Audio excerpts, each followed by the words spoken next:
Thank you, Lord Jesus. Praise the Lord.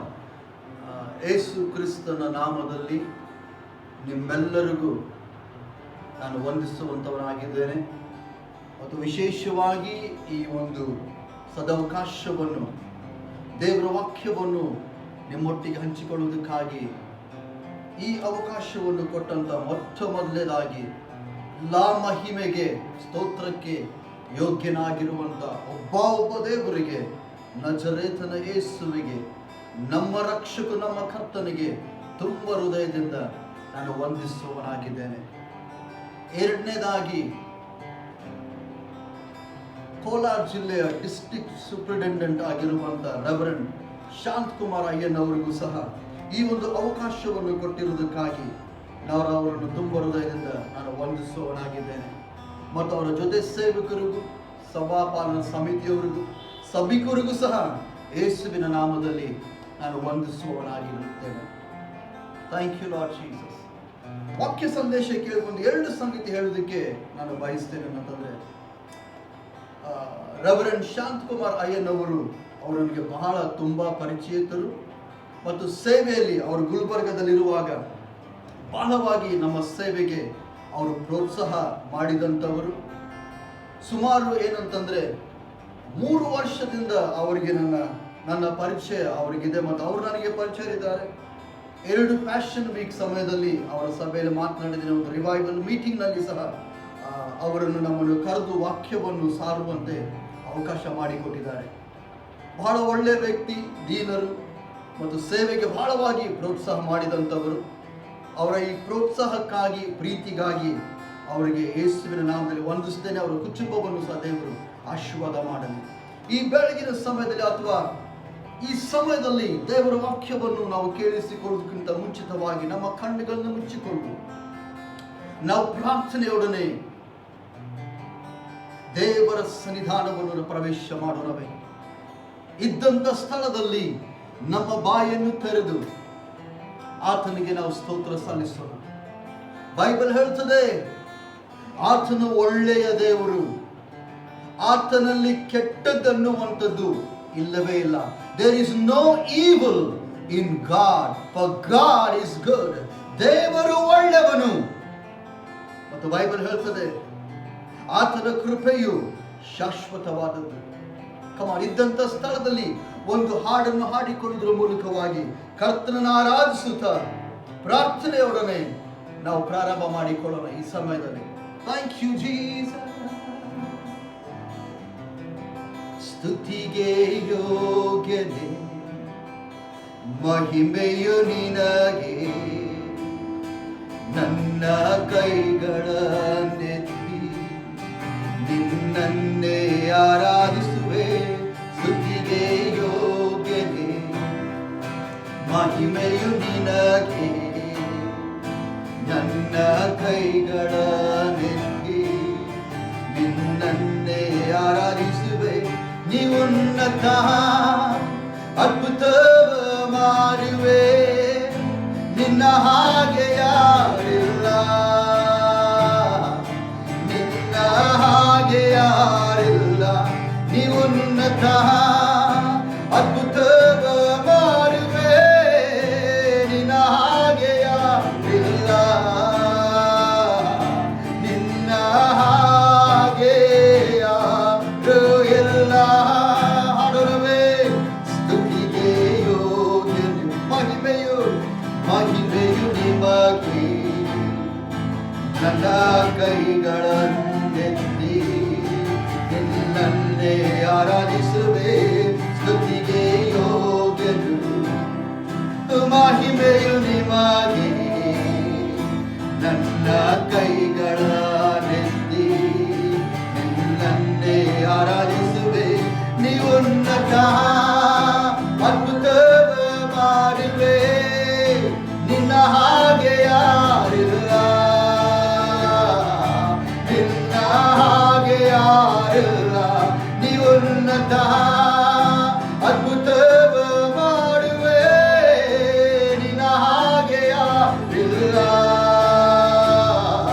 ನಿನ್ನ ಹಾಗೆ ಯಾರು ಇಲ್ಲ. You are great.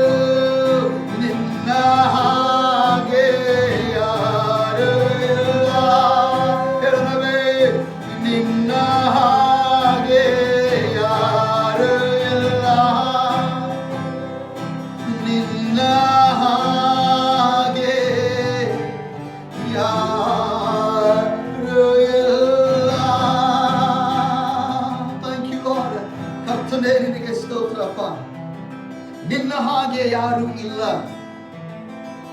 ನಿನ್ನ ಹಾಗೆ ನಮ್ಮನ್ನು ಪ್ರೀತಿ ಮಾಡುವ ದೇವರಿಲ್ಲ. ನಿನ್ನ ಹಾಗೆ ನಮ್ಮನ್ನು ಆಶೀರ್ವದಿಸುವ ದೇವರಲ್ಲ, ಯಾರು ಇಲ್ಲ. ನಿನ್ನ ಹಾಗೆ ನಮಗಾಗಿ ತನ್ನ ಜೀವವನ್ನೇ ಕೊಟ್ಟ ದೇವರು ಒಬ್ಬನು ಇಲ್ಲ. ನಿನ್ನ ಹಾಗೆ ಕರುಣಿಸುವ ದೇವರು ಇಲ್ಲವೇ ಇಲ್ಲ. ನಿನ್ನ ಹಾಗೆ ಮಹತ್ ಕಾರ್ಯಗಳನ್ನು, ಅದ್ಭುತ ಕಾರ್ಯಗಳನ್ನು ಮಾಡುವ ದೇವರು ಒಬ್ಬನು ಇಲ್ಲ. ನೀನೊಬ್ಬನೇ ಮರಣವನ್ನು, ಸಮಾಧಿಯನ್ನು ಜಯಿಸಿ ಎದ್ದು ಬಂದಾತನು, ಮರಣ ಬೀಗದ ಕೈಯುಳ್ಳಾತನು, ಸರ್ವಾಧಿಕಾರಿ, ಸರ್ವವ್ಯಾಪಿ, ಸರ್ವಶಕ್ತನಾದ ದೇವರು ನೀನೊಬ್ಬನೇ. ನಿನಗೆ ಮಹಿಮೆ. ಕರ್ತನೇ, ನಿನ್ನ ವಾಕ್ಯದ ಮೂಲಕವಾಗಿ ನಮ್ಮೊಟ್ಟಿಗೆ ಈ ಸಮಯದಲ್ಲಿ ಮಾತನಾಡಪ್ಪ. ಅನೇಕರು ಅನೇಕ ವಿಷಯದಲ್ಲಿ ಭಯಭ್ರಾಂತರಾಗಿದ್ದಾರೆ. ಇವತ್ತು ಅವರ ಭಯವನ್ನು ನಿವಾರಣೆ ಮಾಡು, ಅವರನ್ನು ಬಲಪಡಿಸು. ನಿನ್ನ ವಾಕ್ಯ ಹೇಳ್ತದಲ್ಲ, ನಾನಾಡುವ ಮಾತು ಅದು ಜೀವ ಮತ್ತು ಆತ್ಮವಾಗಿದೆ. ದೇವರ ನಿನ್ನ ವಾಕ್ಯ ಜೀವವಾಗಿದೆ. ಎಲ್ಲಿ ಮರಣ ಇದೆಯೋ ಇವತ್ತು ನಿನ್ನ ವಾಕ್ಯ ಸಾರಲ್ಪಡುವಾಗ ಆ ವಾಕ್ಯ ಅವರ ಜೀವಿತಗಳಲ್ಲಿ ಜೀವವನ್ನು ತೆಗೆದುಕೊಂಡು ಬರಲಿ, ಬಿಡುಗಡೆಯನ್ನು ತೆಗೆದುಕೊಂಡು ಬರಲಿ, ಸ್ವಸ್ಥತೆಯನ್ನು ತೆಗೆದುಕೊಂಡು ಬರಲಿ. ಈ ಹೊತ್ತು ಸಹ ನೀನು ದೇವರೆಂಬುದಾಗಿ ರುಜುವಾತುಪಡಿಸು. ನೀನು ಬದಲಾಗಿಲ್ಲ, ಶಾಶ್ವತವಾಗಿ ನಿನ್ನ ಇದ್ದ ಹಾಗೆ ಇವತ್ತು ನಾಳೆ ಏಕ ರೀತಿಯಲ್ಲಿರುವ ದೇವರಾಗಿದ್ದಕ್ಕಾಗಿ ಸ್ತೋತ್ರ. ನಿನ್ನ ಕರಗಳಲ್ಲಿ ಸಮಸ್ತವನ್ನು ಒಪ್ಪಿಸಿಕೊಡ್ತೇವೆ. ಎಲ್ಲದರಲ್ಲಿದ್ದುಕೊಂಡು ಎಲ್ಲದರ ಮೂಲಕವಾಗಿ ಮಹಿಮೆ ಹೊಂದಬೇಕೆಂಬುದಾಗಿ ನಜರೇತನ ಯೇಸುವಿನ ನಾಮದಲ್ಲಿ ಪ್ರಾರ್ಥಿಸುತ್ತೇವೆ ಜೀವವುಳ್ಳ ತಂದೆಯೇ. ಆಮೇನ್ and amen. Hallelujah. Praise the Lord. Thank you, Father. We give you glory, we give you glory. ನೇರವಾಗಿ ದೇವರ ವಾಕ್ಯವನ್ನು ನಾವು ಕೇಳಿಸಿಕೊಳ್ಳಲು ಪ್ರಿಯರೇ. Thank you Lord. ಇವತ್ತು ಕರ್ತನು ನನ್ನ ಹೃದಯದಲ್ಲಿ ನಿಮಗಾಗಿ ಹಾಕಿರುವಂತ ಮಾತೇನು ಅಂತಂದರೆ, ನಿಮಗಾಗಿ ಅಷ್ಟೇ ಅಲ್ಲ, ಬೈಬಲ್ ಓದುವಾಗ ಅನೇಕ ಘಟನೆಗಳನ್ನು ನಾವು ಓದುತ್ತಾ ಇದ್ದೇವೆ. ಕೇವಲ ಒಳ್ಳೆಯ ಸಂಗತಿಗಳು ಮಾತ್ರವಲ್ಲ, ಅನೇಕ ಭಯಂಕರವಾದಂತ ಸಂಗತಿಗಳು, ಸನ್ನಿವೇಶಗಳು, ಪರಿಸ್ಥಿತಿಗಳು ಅಲ್ಲಿ ಬರೆಯಲ್ಪಟ್ಟಿವೆ. ಭಯಂಕರವಾಗಿರುವಂತಹ ಪರಿಸ್ಥಿತಿಯಲ್ಲಿ, ಸನ್ನಿವೇಶಗಳಲ್ಲಿ ಅವರು ಹಾದು ಹೋಗುವ ಸಮಯದಲ್ಲಿ ಕರ್ತನು ಅವರಿಗೆ ಮೊಟ್ಟ ಮೊದಲಾಗಿ ತಮ್ಮ ಬಾಯಿಂದ ನುಡಿದಂತ ಮಾತು ಏನಂತಂದ್ರೆ, ಭಯಪಡಬೇಡ ಎಂಬುದಾಗಿ. Hallelujah, hallelujah. ಸುಮಾರು 365 ಸಾರಿ ಬೈಬಲ್ನಲ್ಲಿ ಭಯಪಡಬೇಡ ಎಂಬಂತ ಮಾತು ಬರೆಯಲ್ಪಟ್ಟಿದೆ. Do not fear, for I am with you. ಭಯಪಡಬೇಡ, ನಾನು ನಿನ್ನ ಸಂಗಡ ಇರುತ್ತೇನೆ ಎಂಬುದಾಗಿ. ಪ್ರಿಯ ದೇವ ಜನರೇ, ಎಲ್ಲಾ ಕಡೆಗಳಲ್ಲಿ ನಾವು ನೋಡ್ತಾ ಇದ್ದೇವೆ ಏನಂತಂದ್ರೆ, ಭಯ ಮತ್ತು ಆತಂಕ, ದಿಗುಡು, ಕಳವಳದಿಂದ ಜನರು ತುಂಬಿಕೊಂಡಿದ್ದಾರೆ. ನಾನು ನಿಮಗೆ ಹೇಳಬೇಕಾದಂತ ಅವಶ್ಯಕತೆ ಇಲ್ಲ. ಈಗಿನ ದಿನಮಾನಗಳಲ್ಲಿ ಏನು ಸಂಭವಿಸ್ತಾ ಇದೆ, ಜಗತ್ತು ಏನನ್ನು ಎದುರಿಸ್ತಾ ಇದೆ ಎನ್ನುವಂಥದ್ದು ನಮಗೆ ಬಹಳ ಚೆನ್ನಾಗಿ ಗೊತ್ತಿದೆ. ಎಲ್ಲಾ ಕಡೆಗಳಲ್ಲಿ ಮರಣ ಅನ್ನುವಂಥದ್ದು ತಾಂಡವಾಡ್ತಾ ಇದೆ. ಬಟ್ ಇವೆಲ್ಲದರ ಮಧ್ಯದಲ್ಲಿ ಕರ್ತನು ಹೇಳುತ್ತಾ ಇದ್ದಾನೆ, ಭಯಪಡಬೇಡ, ನಾನು ನಿನ್ನ ಸಂಗಡ ಇದ್ದೇನೆ ಎಂಬುದಾಗಿ. ಹಾಲೆಲೂಯಾ. ನಮ್ಮೆಲ್ಲರಿಗೂ ಬಹಳ ಚಿರಪರಿಚಿತವಾಗಿರುವಂತ ಒಂದು ಕೀರ್ತನೆ ಯಾವುದಂತಂದ್ರೆ 91ನೇ ಕೀರ್ತನೆ. ಅಲ್ಲಿ ಬೈಬಲ್ ಹೇಳ್ತದೆ ಏನಂತಂದ್ರೆ, ಬೇಟೆಗಾರನ ಬಲೆಯಿಂದಲೂ ಮರಣಕರವಾದ ವ್ಯಾಧಿಯಿಂದಲೂ ನಿನ್ನನ್ನು ತಪ್ಪಿಸುವೆನು ಎಂಬುದಾಗಿ. ನಿನ್ನ ಬಲಗಡೆಯಲ್ಲಿ 1000 ಜನರು, ಅಂದ್ರೆ ನಿನ್ನ ಪಕ್ಕದಲ್ಲಿ 1000 ಜನರು, ನಿನ್ನ ಬಲಗಡೆಯಲ್ಲಿ 10,000 ಜನರು ಸತ್ತು ಬಿದ್ದರು, ನಿನಗೆ ಯಾವ ಕೇಡು ತಟ್ಟದು ಎಂಬುದಾಗಿ ಇದು ಒಬ್ಬ ರಾಜಕೀಯ ವ್ಯಕ್ತಿಯ ಮಾತಲ್ಲರಿ, ಯಾವುದೇ ಒಬ್ಬ ಪುಡಾರಿಯ ಮಾತಲ್ಲ, ಯಾವುದೇ ಒಬ್ಬ ಸಭಾಪಾಲಕರ ಮಾತಲ್ಲ, ಯಾವುದೇ ಒಬ್ಬ ಪ್ರವಾದಿಯ ಮಾತಲ್ಲ. ಬೈಬಲ್ ಹೇಳ್ತದೆ, ಫಾರ್ ಗಾಡ್ ಹೂ ಕ್ಯಾನಾಟ್ ಲೈ, ದೇವರಿಗೆ ಒಂದು ಸಂಗತಿ ಮಾಡ್ಲಿಕ್ಕೆ ಆಗುವುದಿಲ್ಲ, ಅದು ಯಾವುದು ಗೊತ್ತಾ, ಆತನಿಗೆ ಸುಳ್ಳು ಹೇಳುವುದಕ್ಕೆ ಬರುವುದಿಲ್ಲ. ಈ ಸತ್ಯ ದೇವರು ಹೇಳಿದಂತ ಮಾತೇನೆಂದರೆ, ಐ ವಿಲ್ ಡೆಲಿವರ್ ಯು, ನಿನ್ನನ್ನು ನಾನು ತಪ್ಪಿಸುವೆನು, ಬಿಡಿಸುವೆನು ಎಂಬುದಾಗಿ. ಪ್ರಿಯ ದೇವ ಜನರೇ, the opposite of fear is faith. ಭಯಕ್ಕೆ ತದ್ವಿರುದ್ಧವಾಗಿರುವಂತ ಒಂದು ಪದ ಯಾವುದು ಗೊತ್ತಾ? ನಂಬಿಕೆ. ಇವತ್ತು ದೇವರು ನಿನ್ನಿಂದ ನನ್ನಿಂದ ಎದುರು ನೋಡುವಂತ ಸಂಗತಿ ಯಾವುದಂದ್ರೆ ಫೇತ್. ಫೇತ್. ವಿದ್ಯಮಾನಗಳು ಏನು ಹೇಳ್ತಾ ಇರಬಹುದು, ಪರಿಸ್ಥಿತಿಗಳು ಏನು ಹೇಳ್ತಾ ಇರಬಹುದು, ಆದರೆ ಒಂದು ಪ್ರಶ್ನೆ, ನಿನ್ನ ಸುತ್ತಮುತ್ತಲು ನಡೀತಿರುವಂತ ಪರಿಸ್ಥಿತಿಗಳನ್ನು, ವಿದ್ಯಮಾನಗಳನ್ನು ನಂಬುತ್ತೀಯಾ, ಅಥವಾ ದೇವರಿಗೆ ಕೊಟ್ಟಿರುವಂತ ಈ ಬೈಬಲ್, ಈ ಮಾತನ್ನು ನಂಬುತ್ತೀಯಾ ಅನ್ನುವಂಥದ್ದು ಬಹಳ ಪ್ರಾಮುಖ್ಯವಾಗಿರುವಂತ ಸಂಗತಿ. ನನ್ನ ಸಂದೇಶದಿಂದ ನಾನು ಪ್ರಾರಂಭ ಮಾಡಿಲ್ಲ. ಬೈಬಲ್ ಹೇಳ್ತದೆ, ಒಬ್ಬ ಸಭಾ ಮಂದಿರದ ಒಬ್ಬ ಹಿರಿಯನು, ಅವನ ಹೆಸರು ಯಾಯಿರ ಎಂಬುದಾಗಿ. ಅವನು ಯೇಸುವಿಗೆ ಬಂದು ಕೇಳ್ತಾನೆ ಏನಂತಂದ್ರೆ, ನನ್ನ ಮಗಳು ಬಹಳ ಅಸ್ವಸ್ಥಳಾಗಿದ್ದಾಳೆ, ಬಂದು ಅವಳನ್ನು ವಾಸಿ ಮಾಡ್ತೀಯಾ ಅಂತ ಹೇಳಿ. ಅವಾಗ ಯೇಸು ಹೇಳ್ತಾನೆ, ಖಂಡಿತವಾಗ್ಲೂ I will come and I will heal her, ನಾನು ಬಂದು ಅವಳನ್ನು ವಾಸಿ ಮಾಡ್ತೀನಿ. ಯಾಯಿರನ ಯೇಸುವನ್ನು ಭೇಟಿಯಾದಾಗ ಅವನ ಮಗಳು ಇನ್ನೂ ಜೀವಂತವಾಗಿದ್ಲು. ಆವಾಗ ಯೇಸು ಹೇಳ್ತಾನೆ, I will come and heal her, ಬಂದು ಅವಳನ್ನು ವಾಸಿ ಮಾಡ್ತಾನೆ. ಆದ್ರೆ ಯೇಸು ಆತನ ಮಾರ್ಗವಾಗಿ ಹೋಗುವ ಸಮಯದಲ್ಲಿ ಒಂದು ಘಟನೆ ನಡೀತದೆ. ಸ್ವಲ್ಪ ತಡ ಆಗ್ತದೆ, ಯಾಕಂದ್ರೆ ರಕ್ತ ಕುಸುಮ ರೋಗಿಯ ನಿಮಿತ್ತವಾಗಿ. ಅದು ಎಲ್ಲ ಆದ್ಮೇಲೆ ಯೇಸು ಇನ್ನೇನು ಯಾಯಿರನ ಮನೆಗೆ ಹೋಗುವಾಗ ಯಾಯಿರನಿಗೆ ಒಬ್ಬರು ಬಂದು ಹೇಳ್ತಾರೆ ಏನಂದ್ರೆ, ಯಾಯಿರನೇ, ಯೇಸುವಿಗೆ ತೊಂದರೆ ಕೊಡಬೇಡ ಇನ್ನು, ಯಾಕಂದ್ರೆ ನಿನ್ನ ಮಗಳು ಸತ್ತು ಹೋದಳು. ಹಾಲೆಲೂಯಾ. ಎಂಥ ಒಂದು ದುಃಖಕರವಾದ ಒಂದು ಪರಿಸ್ಥಿತಿ. A voice of discouragement, a voice of death, a voice of depression is coming to Jairus. ನಿರಾಶೆ, ಮರಣ ಎಂಬಂತ ಸುದ್ದಿ ಅವನಿಗೆ ಕಿವಿಗೆ ಬೀಳ್ತಾ ಇದೆ. But I want to tell you, in midst of all that voice, there is another voice which supersedes every other voice. Oh, hallelujah. ಈ ಎಲ್ಲ ಶಬ್ದಗಳ ಮಧ್ಯದಲ್ಲಿ ಇನ್ನೊಂದು ಶಬ್ದ, ಎಲ್ಲವನ್ನು ಮೀರುವಂತ ಶಬ್ದ, ಅದು ನಮ್ಮ ಯೇಸುವಿನ ಶಬ್ದ. ಬೈಬಲ್ ಹೇಳ್ತದೆ, ಆ ಶಬ್ದದ ಮಧ್ಯದಲ್ಲಿ ಯೇಸು ಯಾಯಿರನ್ನು ನೋಡಿ ಹೇಳ್ತಾರೆ, ಯಾಯಿರನೇ, ಭಯ ಪಡಬೇಡ, ನಂಬಿಕೆ ಮಾತ್ರ ಇರಲಿ. Fear not, believe. ಇವತ್ತು ಕರ್ತನು ನಿಮಗೆ ಹೇಳ್ತಾ ಇದ್ದಾನೆ, ಏನೆಲ್ಲ ಶಬ್ದಗಳು ನಿಮ್ಮ ಕಿವಿಗೆ ಬೀಳ್ತಾ ಇರಬಹುದು, ಆದ್ರೆ ಕರ್ತನ ಸಭೆಗೆ ಒಂದು ಶಬ್ದ ದೇವರಿಂದ ಬರ್ತಾ ಇದೆ, ಫಿಯರ್ ನಾಟ್, ಓನ್ಲಿ ಬಿಲೀವ್. ಭಯ ಪಡಬೇಡ, ನಂಬು ಎಂಬುದಾಗಿ. ಜನರು ಅಂದುಕೊಂಡ್ರೆ ಏನಂದ್ರೆ,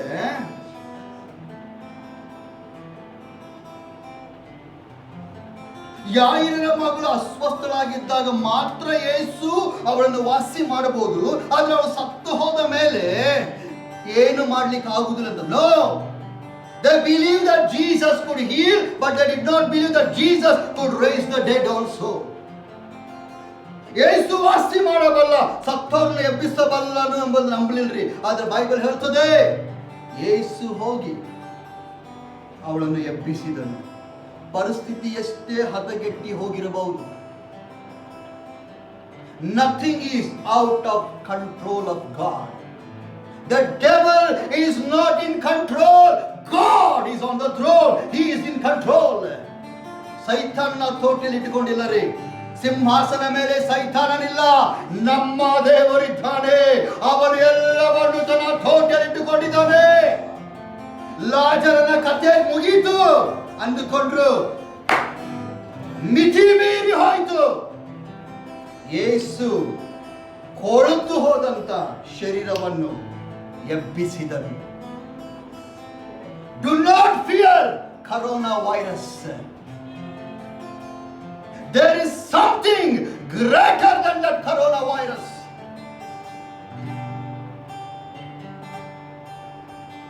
ಏನು ಗೊತ್ತಾ? It is our God. ನಮ್ಮ ದೇವರು ಎಲ್ಲದರ ಮೇಲೆ ಇರುವವನು ಮತ್ತು ಎಲ್ಲವೂ ಆತನ ಕಾಲ ಕೆಳಗೆ ಇವೆ ಎನ್ನುವಂಥದ್ದು ಮರೆಯಬೇಡ. ನಿನಗೆ ಬೇಕಾಗಿರುವಂಥದ್ದು ಏನು ಗೊತ್ತಾ? ನಂಬಿಕೆ. ಹಾಲೆಲೂಯ. ನೀತಿವಂತನು ಅಂದ್ರೆ ಕ್ರೈಸ್ತರು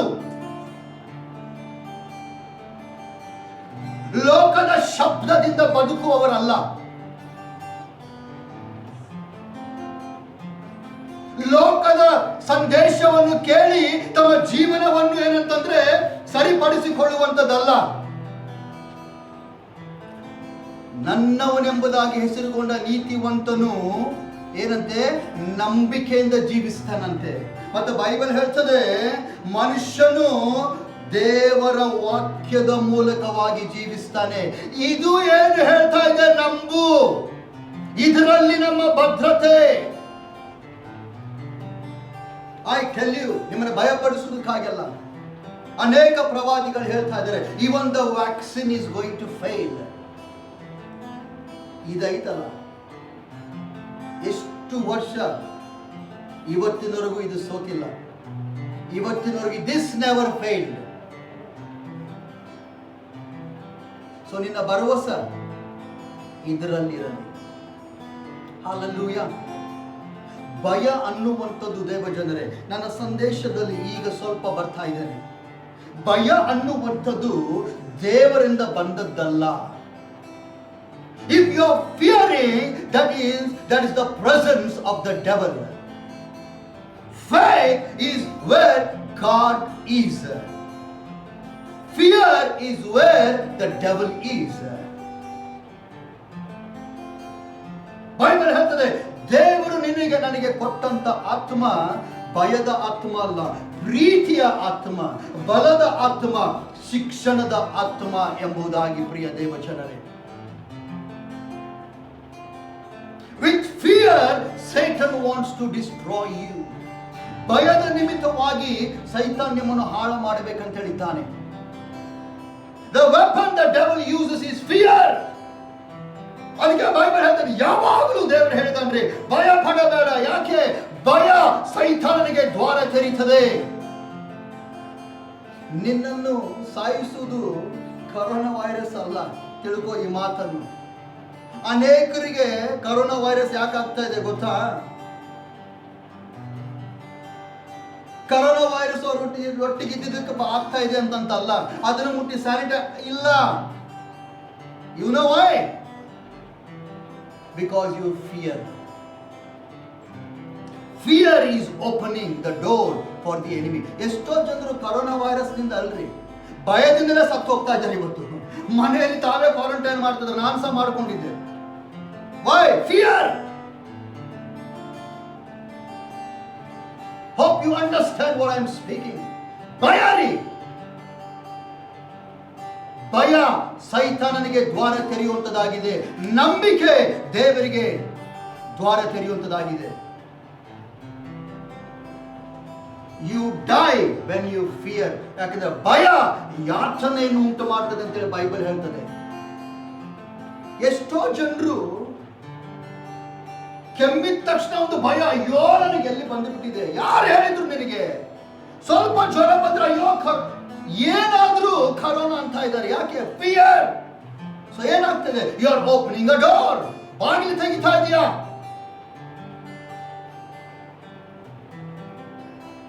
ಯಾಕೆ 91ನೇ ಕೀರ್ತನೆ ಕ್ರೈಸ್ತನ ಚಿಕ್ಕೋನಿಂದ ನೀನು ಕಲ್ತಿಲ್ವಾ? ನಾನು ಕಲ್ತಿಲ್ವಾ? ಪರಾತ್ಮನನ್ನು ನಿವಾಸ ಸ್ಥಾನ ಮಾಡಿಕೊಂಡಿದೆಯಲ್ಲ, ಯಾವ ಕೇಡು ನಿನಗೆ ಸಂಭವಿಸದು, ಉಪದ್ರ ನಿನ್ನ ಗುಡಾರ ಸಮೀಪಕ್ಕೂ ಬಾರದು. ಎಲ್ಲಿ ನಿನ್ನ ನಂಬಿಕೆ?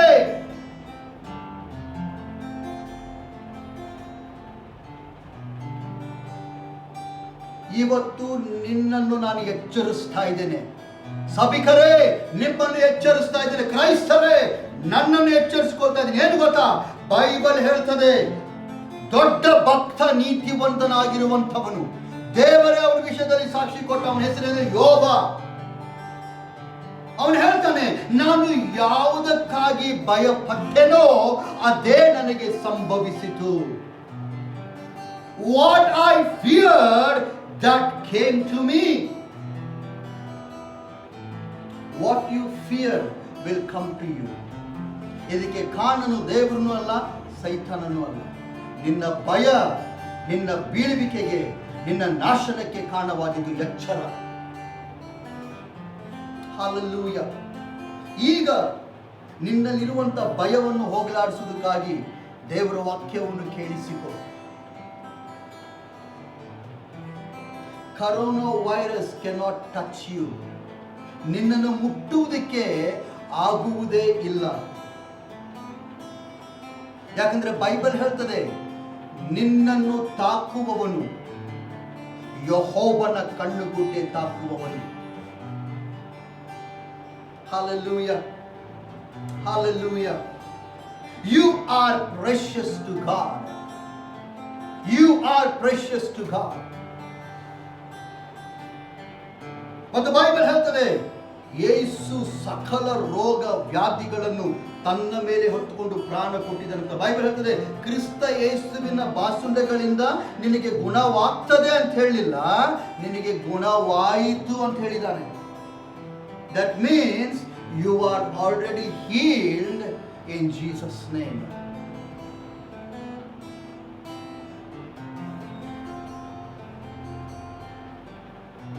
ಸಮಯದ ಅಭಾವದ ಎಷ್ಟು ಸಾಧ್ಯ ಅಷ್ಟು ಅಂಶ ನಿಮ್ಮೊಟ್ಟಿಗೆ ಮಾತನಾಡ್ತೇನೆ. ರೋಮಪುರ, ಈಗ ಸಂದೇಶ ಕೇಳಿಸಿಕೊಳ್ಳಿ. ರೋಮಪುರ ಬರೆದ ಪತ್ರಿಕೆ 8ನೇ ಅಧ್ಯಾಯದ 2ನೇ ವಚನ ಓದುವಾಗ ಅಲ್ಲಿ ಬೈಬಲ್ ಹೇಳ್ತದೆ, ಅಂದ್ರೆ ಯೇಸು ಕ್ರಿಸ್ತನನ್ನು ತಮ್ಮ ಸ್ವಂತ ರಕ್ಷಕನಾಗಿ ಅಂಗೀಕಾರ ಮಾಡಿಕೊಂಡ ಪ್ರತಿಯೊಬ್ಬೊಬ್ಬರಿಗೂ, ಆತನ ರಕ್ತದ ಮೂಲಕವಾಗಿ ತೊಳೆಯಲ್ಪಟ್ಟಂತ ಪ್ರತಿಯೊಬ್ಬೊಬ್ಬರಿಗೂ ಪೌಲನು ಏನಂತೆ ರೋಮ ಪತ್ರಿಕೆಗೆ ಅಥವಾ ರೋಮ ಸಭೆಗೆ ಹೇಳ್ತಾರೆ, 8ನೇ 1ನೇ ವಚನದಿಂದ 2ನೇ ಹೇಳ್ತಾರೆ, ಕ್ರಿಸ್ತ ಯೇಸುವಿನಲ್ಲಿರುವ ಇನ್ನು ಮೇಲೆ ಅಪರಾಧ ನಿರ್ಣಯ ಅನ್ನುವಂಥದ್ದು ಇಲ್ಲವೇ ಇಲ್ಲ. ಮತ್ತು 2ನೇ ವಚನ ಹೇಳ್ತದೆ, ನಿನ್ನೊಳಗಡೆ ನನ್ನೊಳಗಡೆ ಒಂದು ನಿಯಮ ಕಾರ್ಯ ಮಾಡ್ತಾ ಇದೆ ಅಂತೆ. ಆ ನಿಯಮ ಏನು ಗೊತ್ತಾ? ಯೇಸುವನ್ನು ಅಂಗೀಕಾರ ಮಾಡುವುದಕ್ಕಿಂತ ಮುಂಚಿತವಾಗಿ ನಮ್ಮೊಳಗಡೆ there was a law ಅಂತ. ಏನದು? ಪಾಪ ಮತ್ತು ಮರಣದ ನಿಯಮ. ಅದನ್ನು ವಿವರಿಸುವುದಕ್ಕೆ ನನ್ನಲ್ಲಿ ಏನಂತಂದ್ರೆ ಸಮಯ ಇಲ್ಲ ರೀ. ಅದು ಯಾವಾಗ ಯೇಸುವನ್ನು ಅಂಗೀಕಾರ ಮಾಡಿಕೊಂಡಿದ್ದೆ, ಬೈಬಲ್ ಹೇಳ್ತದೆ ಇನ್ನೊಂದು ನಿಯಮ ನಿನ್ನ ಒಳಗಡೆ ಕೆಲಸ ಮಾಡ್ತಾ ಇದೆ. There is a law that is working in you. ಆ ನಿಯಮ ಏನು ಗೊತ್ತಾ? ಜೀವಾತ್ಮನ ನಿಯಮ ಅಂತ. The law of the spirit of life. English ನಲ್ಲಿ ಬಹಳ ಸುಂದರವಾಗಿದೆ. The law of the spirit of life has delivered us from the law of sin and death. ಪಾಪ ಮತ್ತು ಮರಣದ ನಿಯಮದಿಂದ ಏನಂತಂದ್ರೆ ಈ ಜೀವಾತ್ಮನೆಂಬಂತ ನಿಯಮವು ನಮ್ಮನ್ನು ಬಿಡುಗಡೆ ಮಾಡಿದೆ ಅಂತ. ಅದರ ಅರ್ಥ ನಿನ್ನೊಳಗಡೆ ಜೀವ ಕೆಲಸ ಮಾಡ್ತಾ ಇದೆ. ನಿನ್ನ you can not go against the law. The law of nature, gravitational law, ಎಷ್ಟೊಂದು ನಿಯಮಗಳು. You can not change laws. So there is a law in ನಿನ್ನಲ್ಲಿ ಒಂದು ನೇಮ, ಒಂದು ನಿಯಮ ಕೆಲಸ ಮಾಡ್ತಾ. ಏನು?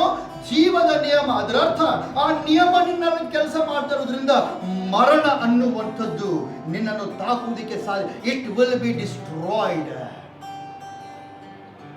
ಅದಕ್ಕೆ ಯೇಸು ಹೇಳಿದ,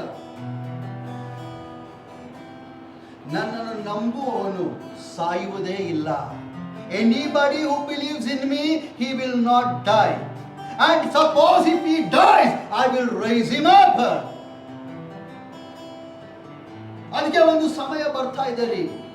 ಯೇಸು ಪ್ರತ್ಯಕ್ಷನಾಗುವಾಗ ಬದುಕಿರುವವರು ನಾವು ರೂಪಾಂತರ ಹೊಂದಿ ಎತ್ತಲ್ಪಡ್ತೇವಂತ.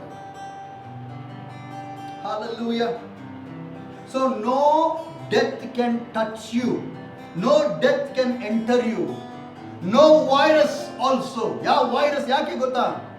ಒಂದು ವೇಳೆ ಹಾಗೇನಾರು ಇದ್ರೆ ನಿನ್ನೊಳಗಡೆ ಜೀವ ಕೆಲಸ, ಆ ಜೀವ ಏನು ಮಾಡ್ತಿದೆ ಅಂತಂದ್ರೆ ಯೇಸುವಿನ ಜೀವ ರೀ ಅದು, ಅದು ಪುನರುತ್ಥಾನದ ಜೀವ. ಅದು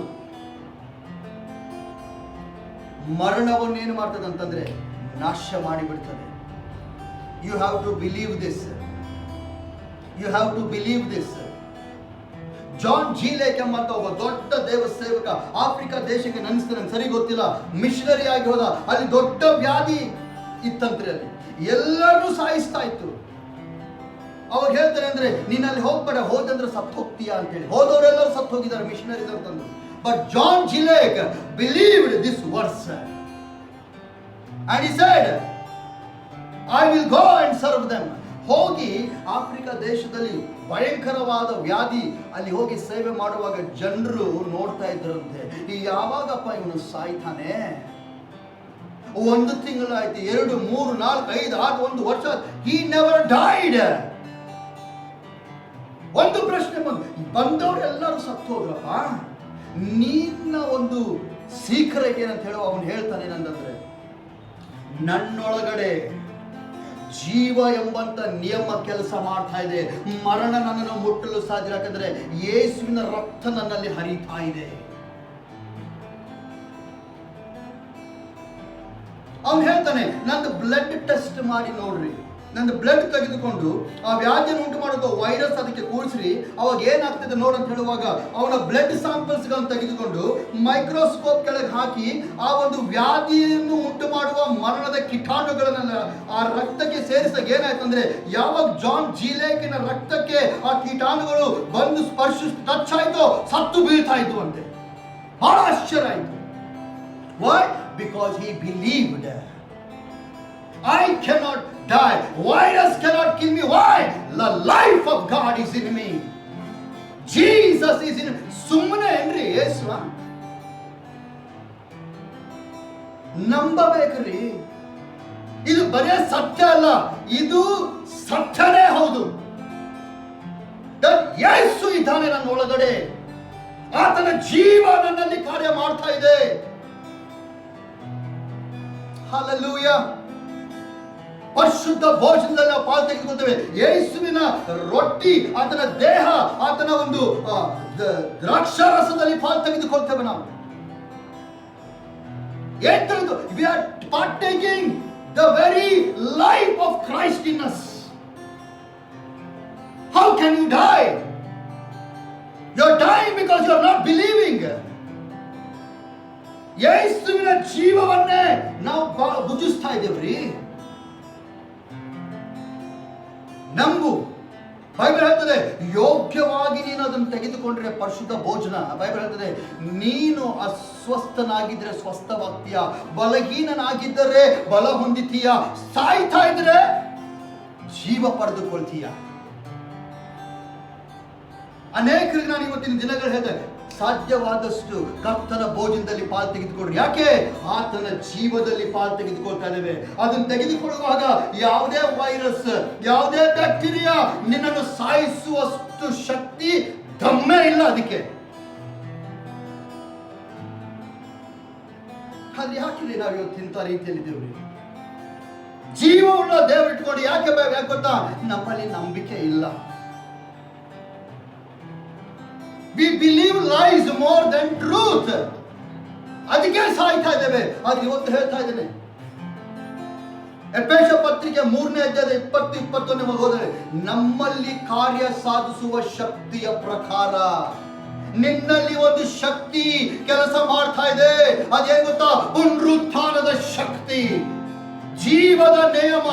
ಅದೇ ರೋಮ ಪತ್ರಿಕೆ 8ನೇ ಬೈಬಲ್ ಹೇಳ್ತದೆ ಅಂತಂದ್ರೆ, ಕ್ರಿಸ್ತನನ್ನು ಸತ್ತೊಳಗಿರುವುದ ಎಬ್ಬಿಸದ ಆತ್ಮನು ನಿನ್ನೊಳಗಡೆ ಇರುವುದಾದರೆ, ಕ್ರಿಸ್ತನನ್ನು ಸತ್ತೊಳಗೆ ಎಬ್ಬಿದ ಅದೇ ಆತ್ಮನು ಏನ್ ಮಾಡ್ತಾನೆ ಅಂತಂದ್ರೆ ನಿನ್ನ ಮರ್ತ್ಯ ಶರೀರವನ್ನು ಉಜ್ಜೀವಿಸ್ತಾನೆ. What is this? That means nothing can destroy you. ಅದನ್ನ ನಂಬಬೇಕು ನೀನು. Your fear will destroy you. Your fear will kill you, nothing else. Hallelujah. So ಇದನ್ನು ನಂಬು. ಇವತ್ತಿನಿಂದ ನನ್ನ ಒಳಗಡೆ ಜೀವದ ನಿಯಮ ಕೆಲಸ ಮಾಡ್ತಾ ಇದೆ. ಕ್ರಿಸ್ತನ ರಕ್ತ ನನ್ನಲ್ಲಿ ಹರಿತಾ ಇದೆ. ಎಲ್ಲದಕ್ಕಿಂತ ಹೆಚ್ಚಾಗಿ ಬೈಬಲ್ ಹೇಳ್ತದೆ ಅಂದ್ರೆ ದೇವರ ಆತ್ಮನ ನಮ್ಮ ಒಳಗಡೆ ವಾಸಿಸ್ತಾನೆ. ಎಷ್ಟೊಂದು ವಿಷಯ ಹೇಳ್ಬೋದು, ಸಮಯ ಇಲ್ಲ. 7ನೇ ಅಂಶಕ್ಕೆ ಹೋಗಲ್ಲ. ಬೈಬಲ್ ಹೇಳ್ತದೆ ಏನಂತಂದ್ರೆ, ಎಫೆಸದವರು ಬರೆದ ಪತ್ರಿಕೆ ಬಹುಶಃ 4ನೇ ಓದ್ಕೊಳ್ಳಿಕ್ಕೆ ಸಮಯ ಇಲ್ಲ. ಅಲ್ಲಿ ಹೇಳ್ತದೆ ಏನಂತಂದ್ರೆ, ಪವಿತ್ರಾತ್ಮನಿಂದ ನೀವು ಮುದ್ರೆ ಹೊಂದಿದ್ದೀರಲ್ಲ ಅಂತ ಹೇಳ್ಬೇಕು. You have been sealed by the Holy Spirit. ನಿನ್ನ ಮೇಲೆ ಒಂದು ಮುದ್ರೆ ಇದೆ. ಏನ್ ಗೊತ್ತಾ? ಪರಿಶುದ್ಧಾತ್ಮನ ಮುದ್ರೆ. ಯಾಕೆ ಆ ಮುದ್ರೆ ಏನಂತಂದ್ರೆ, ನೀವು ದೇವರಿಗೆ ಸಂಬಂಧಪಟ್ಟವರು ಎಂಬುದಾಗಿ. You have been sealed. That means nobody, that you are God's property, nothing and nobody can trespass. ನೀನು ದೇವರ ಸಂಪತ್ತು, ದೇವರ ಆಸ್ತಿ. ಯಾವ ಸಂಗತಿಯು ಏನಂತಂದ್ರೆ ನಿನ್ನನ್ನು ತೂರಿ ಬಂದು ಮುಟ್ಟಲು ಸಾಧ್ಯವಿಲ್ಲ. ಅದಕ್ಕೆ ಒಳ್ಳೆ ಉದಾಹರಣೆ ಅಂತಂದ್ರೆ, ಒಂದು ವೇಳೆ ಎಲ್ಲಾದ್ರೂ ಏನಾದ್ರೂ ಒಂದು ಕಳ್ಳತನ ಆಗ್ಲಿ, ಮರ್ಡರ್ ಏನಾದಾಗ ಅವ್ರಿಗೆ ಏನ್ ಮಾಡ್ತಾರೆ? ಈಗಿನ ಟೈಮ್ಗೆ ಕರೋನಾ ವೈರಸ್ ಬಂದಾಗ ಮನೆ ಏನ್ ಮಾಡ್ತಾ ಇದ್ದಾರೆ? ಅದನ್ನ ಕ್ಲೋಸ್ ಮಾಡಿ ಸೀಲ್ ಹಾಕ್ತಾರೆ. ಅದಕ್ಕೆ ಅದರ ಅರ್ಥ ಏನು? Nobody can get inside. Government seal. Nobody dares to get inside. ಒಳಗೆ ಹೋಗಿ ಧೈರ್ಯ ಸಹ ಯಾರು? ಯಾಕೆ? It has been sealed. Now it is government's property. You need permission. ಅದೇ ರೀತಿಯಾಗಿ ಪ್ರಿಯರೇ, ಪರಿಶುದ್ಧಾತ್ಮ ಮೂಲಕವಾಗಿ ನೀನು ದೇವರ ಸಂಪತ್ತು, ದೇವರ ಆಸ್ತಿ, ದೇವರಿಗೆ ಸಂಬಂಧಪಟ್ಟವನೆಂಬುದಾಗಿ ಮುದ್ರೆ ಹಾಕಲ್ಪಟ್ಟಾಗ ಯಾರು ನಿನ್ನನ್ನು ಆತನ ಚಿತ್ತವಿಲ್ಲದೆ, ಅನುಮತಿ ಇಲ್ಲದೆ ನಿನ್ನನ್ನು ಮುಟ್ಟಲು ಸಾಧ್ಯವಿಲ್ಲ. No virus can touch you, enter you. Why? You have been sealed by God. ಎಷ್ಟು ಜನರಿಗೆ ನಾನು ಹೇಳುವಂತ ಮಾತು ಅರ್ಥ ಆಗ್ತಿದೆ ಏನೋ ಗೊತ್ತಿಲ್ಲ ನನಗೆ. You are God's property. ನೀನು ಅಷ್ಟು ಚೀಪ್ ಅಲ್ಲ. ಏನು ಬೇಕಾದ್ರೂ ಬಂದು ನಿನಗೆ ಹೊಡ್ಕೊಂಡು ಹೋಗುವುದಕ್ಕೆ ಏನು ಬೇಕಾದ್ರೂ ನಿನಗೆ. You are not cheap. You are precious. You have been sealed by God. You belong to God. ಅಲ್ಲಿಂದ ಪರ್ಮಿಷನ್ ಬರಬೇಕು. ದ ಗುಡ್ ನ್ಯೂಸ್ ಈಸ್, ಅನುಮತಿ ಕೊಡುವುದಿಲ್ಲ ದೇವರು. ಯಾಕಂದ್ರೆ ಅದನ್ನು ಕ್ರಿಸ್ತನ ಮೇಲೆ ಹಾಕಿ ಅವನ ಬಾಸುಂಡೆಗಳಿಂದ ಗುಣವಾಗಿದೆ ಅಂತ ಹೇಳಿ ಬೈಬಲ್ ಹೇಳ್ತದೆ. ನಾನು ನಿಮ್ಮನ್ನು ಪ್ರೋತ್ಸಾಹ ಮಾಡ್ತಾ ಇದ್ದೀನಿ. Do not fear. ನೀವು ಬಹಳ ಗುಬ್ಬಿಗಳಿಗಿಂತಲೂ ಅಮೂಲ್ಯರು. ನಿಮ್ಮ ತಲೆ ಕೂದಲು ಸಹ ಎಣಿಸಲ್ಪಟ್ಟು, ನಿನ್ನ ತಲೆ ಮೇಲೆ ಎಷ್ಟು ಕೂದಲಿದೆ ಗೊತ್ತಾ ನಿನಗೆ? ದೇವರ ಚಿತ್ತ ಇಲ್ಲದೆ ಕೂದಲು ಸಹ ಕೆಳಗೆ ಬೀಳಲ್ಲಂತೆ. ಅಂದ್ಮೇಲೆ ಯಾಕೆ ಭಯ ಪಡ್ತೀಯಾ? Don't fear. ಭಕ್ತನಾದ ದಾವೀದನು ಹೇಳ್ತಾನೆ, ನಾನು ಕಾರ್ಗತ್ತಿನ ಕಣಿವೆಯಲ್ಲಿ ನಡೀತಿರುವಾಗಲೂ ಸಹ ನಾನು ಕೇಡಿಗೆ ಅಂಜನು, ಭಯಪಡನು. ಯಾಕೆ? ನಿನ್ನ ದೊಣ್ಣೆ, ನಿನ್ನ ಕೋಲು ನನಗೆ ಧೈರ್ಯ ಕೊಡ್ತದೆ. ಅಷ್ಟೇ ಅಲ್ಲ, because you are with me. He is always with you. ನಿನ್ನ ಬಲಗಡೆಯಲ್ಲಿ ನೆರಳಿನಂತೆ ನಿಂತಿರುವವನು ನಾನೇ ಅಂತೇಳಿ ಬೈಬಲ್ ಹೇಳ್ತದೆ. ಎಲ್ಲಾ ಕೇಡುಗಳಿಂದ ತಪ್ಪಿಸುವವನು ನಾನೇ. ಹೊರಗೆ ಹೋಗುವುದಕ್ಕೆ ಭಯ ಪಡಬೇಡ. ನೀನು ಹೊರಗೆ ಹೋಗುವಾಗಲೂ ಒಳಗೆ ಬರುವಾಗಲೂ ಸಹ ಯು ವಿಲ್ ಬಿ ಬ್ಲೆಸ್ಡ್ ಅಂತ ಹೇಳಿ ಬೈಬಲ್ ಹೇಳ್ತದೆ. You are covered, you are protected, you are blessed, you are anointed. You are not ordinary. ನೀನು ಸರ್ವಸಾಧಾರಣ ಅಲ್ಲ. You are God's own property. You are God's heritage, inheritance. ಕೊಲೋಸ್ಯ 3ನೇ ಅಧ್ಯಾಯದಲ್ಲಿ ಹೇಳ್ತದೆ ಅಂತಂದ್ರೆ, ನಿನ್ನ ಜೀವವು ಕ್ರಿಸ್ತ ಯೇಸುವಿನ ಮೂಲಕವಾಗಿ ದೇವರಲ್ಲಿ ಅಡಕವಾಗಿದೆ. That means your life is hid where? In God through Christ. That means you are in God. Believe. ದೇವರಲ್ಲಿ ಅಂತೆ. ಎಲ್ಲಿದ್ಯಾ ಗೊತ್ತಾ? ನೀನು ಅನ್ಕೊಂಡಿದ್ಯಾ ನೀನು ಇವಾಗ ಎಲ್ಲೇ ಕೂತ್ಕೊಂಡಿರಬಹುದು, ನಾನು ಇಲ್ಲಿ ಪ್ರಸಂಗ ಮಾಡಿ ನಿಜವಾಗ್ಲೂ ಎಲ್ಲಿದ್ದೇನೆ ಗೊತ್ತಾ? I am in God. And how can anybody or anything touch you and kill you? ಹೇಗೆ ಯಾವ ಸಂಗತಿ ಆಗಿರುವುದು ಏನು ನಿನ್ನನ್ನು ಮುಟ್ಟು ಸಾಯಿಸುವುದಕ್ಕೆ ಸಾಧ್ಯನೇ ಇಲ್ಲ. ನಮಗೆ ನಂಬಿಕೆ ಕಡಿಮೆ ಆಗಿದೆ ಪ್ರಿಯ ದೇವಜನರೇ.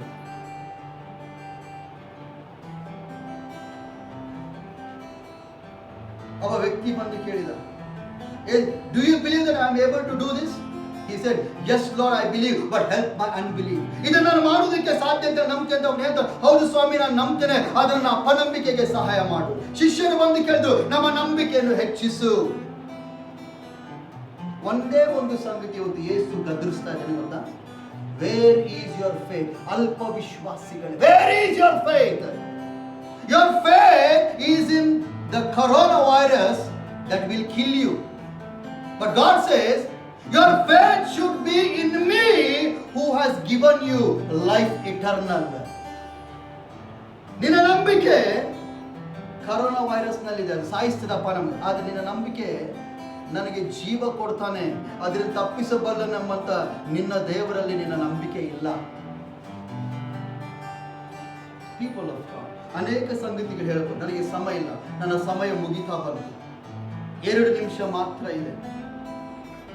ನಾನು ನಿಮ್ಮನ್ನು ಎನ್ಕರೇಜ್ ಮಾಡ್ತಾ ಇದ್ದೇನೆ. The more you know Jesus, the more that Jesus becomes real to you, your faith will be established. ಎಷ್ಟು ಯೇಸುನ ನಿಜವಾಗ್ತಾನೋ, ಎಷ್ಟು ಯೇಸುವಿನ ಬಗ್ಗೆ ನೀನು ತಿಳ್ಕೊ, ಅಷ್ಟು ನಿನ್ನ ನಂಬಿಕೆ ಬಲ ಹೊಂದಿದೆ. ಕರೋನಾ ವೈರಸ್ ಬಗ್ಗೆ ತಿಳ್ಕೊಳ್ಬೇಡ, ಯೇಸುವಿನ ಬಗ್ಗೆ ನಿಮ್ಮ ಮೇಲೆ ತಿಳ್ಕೊ. ಕರೋನಾ ವೈರಸ್ ಬಗ್ಗೆ ಟಿವಿ ಸುದ್ದಿ ಸಮಾಚಾರವನ್ನು ಕೇಳಿಸ್ಕೊಳ್ಬೇಡ, ದೇವರ ವಾಕ್ಯ ಕೇಳಿಸ್ಕೋ. ಯಾಕೆ? ನಂಬಿಕೆ ದೇವರ ವಾಕ್ಯವನ್ನು ಕೇಳೋದ್ರ ಮೂಲಕವಾಗಿ ಬರ್ತದೆ. Believe this, it will never fail. ಪ್ರಾರ್ಥನೆ ಮಾಡಿಕೊಳ್ಳೋಣ. ಅನೇಕ ಸಂಗತಿಗಳು ಉಂಟು ಹೇಳುವುದಕ್ಕೆ. But I want to pray for you right now. Father, in Jesus' name, ತಂದೆ ಯೇಸುವಿನ ನಾಮದಲ್ಲಿ, oh hallelujah, come on, wherever you are, say Lord, visit me, oh God. Jesus ಶೋಕರೋಮ ಶಂಗಲಮ. ತಂದೆಯಾದ ದೇವರೇ, ಯೇಸು ಕ್ರಿಸ್ತನ ನಾಮದಲ್ಲಿ ಈ ವಾಕ್ಯವನ್ನು ಕೇಳಿಸಿಕೊಂಡ ಪ್ರತಿಯೊಬ್ಬರನ್ನು ಆಶೀರ್ವಾದ ಮಾಡು. ಅವರಿಗೆ ಭಯ ಹುಟ್ಟಿಸುವಂತ ದುರಾತ್ಮ ದೇವರಿಗೆ ಗದರಿಸ್ತೇವೆ. You rebuke the spirit of fear. Leave God's people. ಅವರ ನಂಬಿಕೆಯನ್ನು ಹೆಚ್ಚಿಸು, ಅವರ ನಂಬಿಕೆಯನ್ನು ಬಲಪಡಿಸು ದೇವರೇ. ಅವರು ಸೋತು ಹೋಗಬಾರ್ದು, ಬಿದ್ದು ಹೋಗಬಾರ್ದು ದೇವರೇ. ಯಾಕಂದ್ರೆ ನೀನು ಸತ್ತಿಲ್ಲ, ಇನ್ನೂ ಜೀವಂತವಾಗಿದೆ. ಸೈತಾನನು ಸೋತು ಹೋಗಿದ್ದಾನೆ, ಅವಳ ಚಿತ್ತ ಎಷ್ಟೇ ಪ್ರಯತ್ನ ದೇವರೇ ನೀನು ಆಗ್ಲೇ ಜಯಿಸಿ ಬಿಟ್ಟಿದೀಯಾ. ನಾವು ಸಹ ಜಯಿಸಿದವರೇ ಆಗಿದ್ದೇವೆ. ನಿನ್ನ ರಕ್ತದ ಅಡಿಯಲ್ಲಿ ಪ್ರತಿಯೊಬ್ಬರು ತೆಗೆದುಕೊಂಡು ಬಾ. ಅವರ ಮಕ್ಕಳನ್ನು, ಅವರ ಕುಟುಂಬದವರನ್ನು ಎಲ್ಲರನ್ನು ನಿನ್ನ ರಕ್ತದ ಅಡಿಯಲ್ಲಿ ತೆಗೆದು ಮುಚ್ಚಿ ಮುದ್ದಿಸ್ತೇವಪ್ಪ ಸ್ವಾಮಿ. I speak healing, I speak health. ಭಯ ತೊಲಗಿ ಹೋಗಿ ಯೇಸು ನಾಮದಲ್ಲಿ. ನಂಬಿಕೆ ಬರಲಿ. ನಿನ್ನ ಕರಗಳಲ್ಲೆಲ್ಲವನ್ನು ಒಪ್ಪಿಸಿಕೊಡ್ತೇವೆ ಯೇಸುವಿನ ಹೆಸರಿನಲ್ಲಿ ಪ್ರಾರ್ಥಿಸುವುಳ್ಳ ತಂದೆಯೇ, ಆಮೇನ್. ದೇವರು ನಿಮ್ಮನ್ನು ಆಶೀರ್ವಾದ ಮಾಡಲಿ. ಮತ್ತೊಂದಾವರ್ತಿ ಕೋಲಾರ ಸಭೆಯ ಎಲ್ಲ ಸಭಾಪಾಲಕರಿಗೂ, ರೆವರೆಂಡ್ ಶಾಂತಕುಮಾರ್ ಅಯ್ಯನವರಿಗೂ, ಸಭಾಪಾಲನ ಸಮಿತಿ ಸಭೆಮೆಲ್ಲರಿಗೂ ಈ ಅವಕಾಶ ಕೊಟ್ಟಿದ್ದಕ್ಕಾಗಿ ತುಂಬ ಹೃದಯದಿಂದ ನಾನು ವಂದಿಸ್ತೇನೆ. ನಮಗಾಗಿ, ನಮ್ಮ ಸೇವೆಗಾಗಿ ಪ್ರಾರ್ಥನೆ ಮಾಡ್ರಿ. ಮತ್ತು ಇನ್ನೊಂದು ಸಾರಿ ಹೇಳ್ತೇನೆ, ಭಯ ಪಡಬೇಡಿರಿ. Do not fear. ನಮ್ಮ ದೇವರು ನಮ್ಮ ಸಂಗಡ ಇದ್ದಾನೆ. ಇದನ್ನು ಸಹ ನಾವು ದಾಟಿ ಹೋಗುವಂತೆ ಆತನು ಮಾಡುವವನಾಗಿದ್ದಾನೆ. ದೇವರು ನಿಮ್ಮನ್ನು ಆಶೀರ್ವಾದ ಮಾಡಲಿ. ಆಮೇನ್. Praise god.